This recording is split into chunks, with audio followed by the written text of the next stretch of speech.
कार्तिक मास में आकाशीय दिए की कहानी और दीपदान के नियम भी लिए जाते हैं। इसके लिए रोजाना आकाशीय दिए की कहानी सुने और शाम को संध्या समय में छत पर तेल का दिया जलाएं।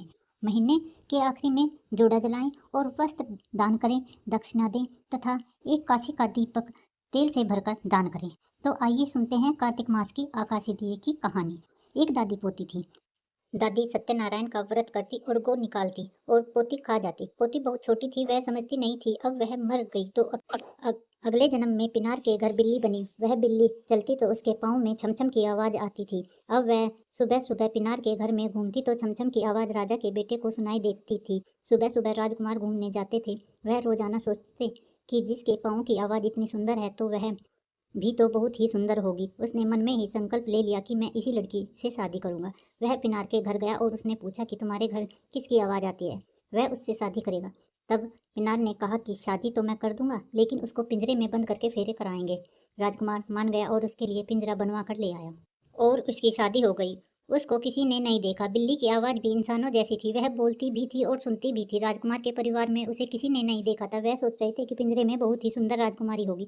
अब राजकुमार ने सोचा कि सबसे पहले मैं ही देखूं, इसलिए पिंजरे को अपने कमरे में ले गया और उसको वहीं पर देखा। देखते ही वह घबरा गया कि यह क्या, मैं तो राजकुमारी समझ रहा था।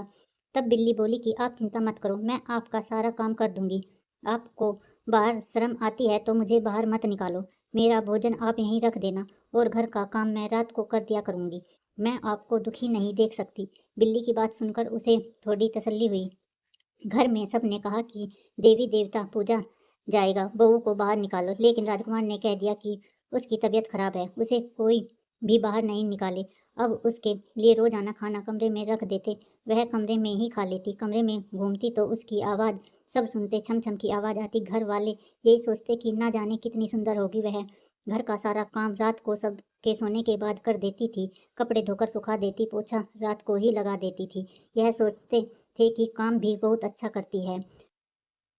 थोड़े दिन बाद राजकुमार के छोटे भाई की शादी तय हो गई। तब सब घर वालों ने कहा कि अब तो उसको बाहर निकाल लो, लेकिन वह कुछ ना कुछ बहाना बना लेता। अब घर में और भी बहुएं थी, वह सब कहने लगी कि शादी का बहुत सारा काम है, हम अकेले नहीं कर पाएंगे। उन्होंने राजकुमार से कहा कि तुम्हारी पत्नी के हिस्से का काम कौन करेगा। उसकी भाभीियों ने कहा कि गेहूं साफ करने हैं और मारने हैं। राजकुमार ने जाकर बिल्ली को बताया तो उसने कहा कि मैं रात को सारा काम कर दूंगी। उसने रात को गेहूं साफ कर दिए। वह अपने पैरों से सुंदर सुंदर मारने मार दिए। सुबह सब ने देखा तो बहुत खुश हुए कि बहुत अच्छा काम किया। सब कहने लगे इतना सुंदर काम करती है तो खुद भी बहुत सुंदर होगी। लेकिन राजकुमार चुप रहता और अब छोटे भाई की शादी में जाने के लिए तैयार होने लगा। राजकुमार ने बिल्ली से कहा कि मैं 2 दिन बारात में चला जाऊंगा तो तुम्हें खाना पीना कौन देगा। वह बोली कि मेरा 2 दिन का खाना पीना रख जाओ। राजकुमार उसका खाना पीना रख कर बारात में चले गए। राजकुमार ने एक सरसों के तेल का दीपक भी जला दिया कि रात को अंधेरा नहीं हो।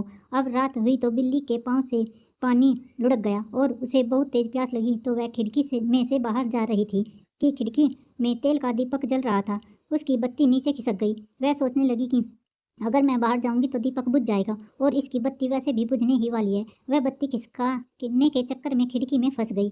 अब आकाश मार्ग में से शिवजी और पार्वती जी जा रहे थे। शिवजी को पार्वती जी ने कहा कि भगवान यह क्या हो रहा है।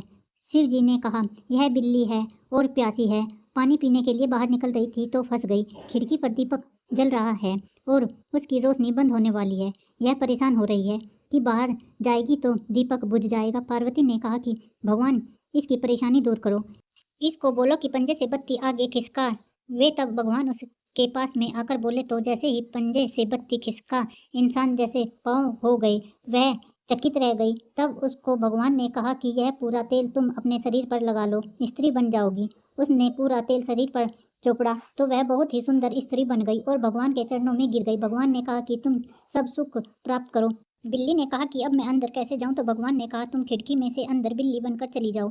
भगवान आशीर्वाद देकर वहां से चले गए और वह सुंदर राजकुमारी बन के पलंग पर बैठ गई। अब दूसरे दिन राजकुमार आया तो उसने देखा तो वह डर गया कि यह सुंदर लड़की कौन है। उसने पूछा तो बिल्ली ने सारी बात उसको बता दी। यह सब आकाशीय दिए का ही कमाल है। मैं पिछले जन्म में हमेशा कार्तिक में आकाशीय दिया जलाती थी और इस जन्म में राजकुमार आप छत पर दिया जलाते हैं। हे कार्तिक के ठाकुर जी, आकाश दिया भगवान ने उसकी जन छुड़ाई, वैसे सबकी छुड़ाना। अब घर वाले नई बहू को देवी देवता पूजने के लिए ले जा रहे थे कि नीचे आकर राजकुमार ने कहा कि मेरी पत्नी को भी जेवर दो, हम भी देवी देवता पूजेंगे। राजकुमार अपनी पत्नी के लिए गहने वस्त्र लेकर गए और तैयार करके लाए तो सभी चकित रह गए और पूरे परिवार ने कहा, वाकई बहू तो बहुत सुंदर है। तभी राजकुमार इतनी सुंदर बहू को किसी को नहीं दिखाते थे। बहू छमछम करती चली आ रही थी। हे भगवान, जैसे उनके पापों का विनाश किया, वैसे ही सबके पापों को नष्ट करना। जो भी कहानी को सुने, हुंगारा भरे, उन सबके भी परिवार में सुख शांति लाना और सबके कष्टों को दूर करना।